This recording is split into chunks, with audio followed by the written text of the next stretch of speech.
দিন যত যায় সংসারের জিনিসপত্রের চাহিদা যেন বাড়তেই থাকে। হ্যালো এভরিওয়ান, আসসালামু আলাইকুম। তোমরা কেমন আছো? আমি আলহামদুলিল্লাহ ভালো আছি। নতুন আরেকটি ব্লগে সবাইকে ওয়েলকাম করছি। আজকে আমি ব্লগটা কিচেন থেকেই করব, আর সাথে তোমাদের সাথে অনেক গল্পও করব। কিচেন থেকে ব্লগ শুরু করার আগে কিচেনেরই কিছু শপিং তোমাদের সাথে শেয়ার করি। এই যে দেখছো বাটনা আর হচ্ছে একটা মাটির প্লেট, এই দুটো জিনিস আমি কিনেছি, ভাবলাম তোমাদের সাথে একটু শেয়ার করে নিই। অনেক দিন ধরেই আমার ইচ্ছে ছিল একটা বাটনা কেনার, কিন্তু কেনাই হচ্ছিল না। তারপর সুযোগ বুঝে আমি কিনে ফেললাম। যাই হোক, চলো আজকে রান্নাবান্নাটা করে নিই। আজকে রান্না করব কাতল মাছ দিয়ে, বেগুন দিয়ে। আর এদিক দিয়ে আমি অলরেডি রান্নাটা আগে থেকেই কিছুটা বসিয়ে দিয়েছি।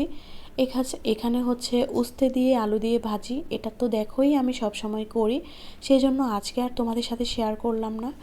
আর আমি এখানে মাছটা একটু হলুদ, লবণ আর মরিচ দিয়ে মেখে নিচ্ছি, ভেজে নিব। এখানে অবশ্য কাতল মাছও আছে আর রুই মাছও আছে।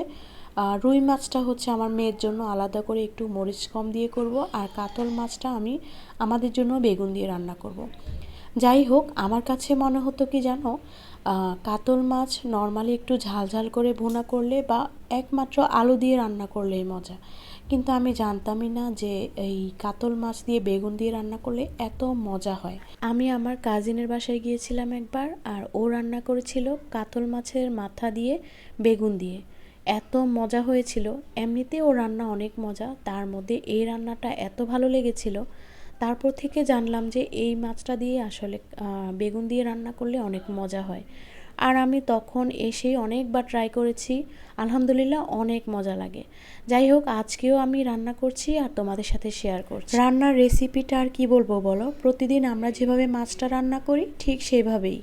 নর্মাল তেলের মধ্যে পেঁয়াজ কুচি ভালো করে ভেজে নিয়ে পরিমাণ মতো লবণ, রসুন বাটা, তারপর হলুদ, মরিচ আর ধনিয়া জিরা গুঁড়া, এই তো এই কটা মশলাই আমি সব রান্নাতে ইউজ করি। তারপর ভালো করে মশলাটা কষিয়ে তেলটা উপরে উঠে এলে সেই কাটা বেগুন, সাথে কিছু টমেটো কাটা আর কাঁচামরিচ ফালি করে দেওয়া, এই তো। তারপর ভালো করে কষিয়ে মাছটা উপরে দিয়ে পরিমাণ মতো পানি দেওয়া।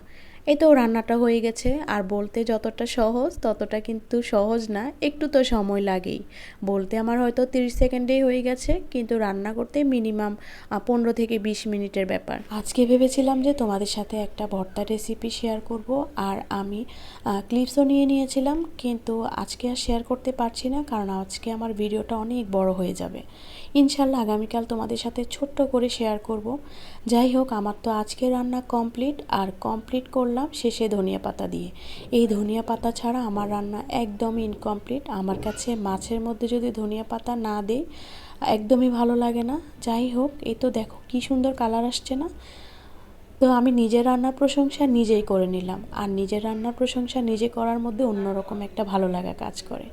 আজকের ব্লগটা এখানে শেষ করছি। সবাই ভালো থেকো, আল্লাহ হাফেজ।